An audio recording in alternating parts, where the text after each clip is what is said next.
We've been talking about a 4.8 magnitude earthquake rattled the New York area, shaking buildings, as you can see here, and surprising residents and visitors alike. The quake's epicenter was near White House Station, New Jersey. People reported feeling tremors from Pennsylvania to Massachusetts and, of course, right here. So we're going in depth now with seismologist and Brown University professor Karen Fisher, live to talk about today's earthquake. Thanks for being here. My pleasure. So remind some of us, if we've forgotten our school science lesson, what causes an earthquake? So there are zones of weakness, which we sometimes call faults, in the rocks that make up the Earth's interior, for example, the Earth's crust. And over time, there are stresses that can build up on those faults, and when those stresses get big enough, the faults can break. There's a sudden motion, and that produces the earthquake. Gotcha. So I think for most of us, we associate earthquakes with the West Coast, not necessarily the East Coast. Are they pretty rare here, and if so, why?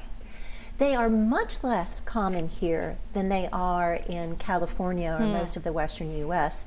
That's because in California, there's a boundary between two of the major tectonic plates that make up the Earth's surface. The Pacific plate is sliding past the North American plate, and that motion produces a lot of earthquakes. Here we don't have a plate boundary like that, but we still have faults, and they can still have forces or stresses build up on them, and occasionally they break and produce moderate size earthquakes like the one we experienced today. And I was sort of surprised, and we were talking about this in commercial break before, a lot of us felt this in a large area. I mean, the epicenter is all the way in New Jersey. Why did so many of us feel this?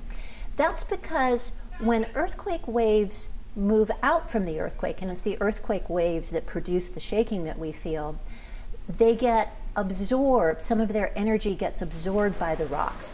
But when the rocks are colder, as they are in the eastern U.S. versus the western U.S., that absorption happens less. So the waves can stay larger for larger distances, and that's why we feel them farther away. And Tony was just asking you this question. The depth of the earthquake matters here. How does that come into play with what we felt today? So when an earthquake is shallow, it is just closer to the surface where people can experience it. Also, when an earthquake is shallow, it produces more of a particular type of wave, which we call a surface wave, and that sometimes produces the larger motions we experience. Now, in terms of seismic activity overall, what are you seeing? Is it increasing, decreasing, staying about the same? Over long time periods, what we experience in New England and most of the East Coast is staying about the same. Earthquakes of the size that we experience today, say over the last 50 years, if we take a swath from, say, the Carolinas up to Maine, there have been about 6 events of that size or larger. So they are not unprecedented, but they're also not common. All right, Karen Fisher from Brown University, a seismologist. Thanks so much for being here today at 4. Thank you very much.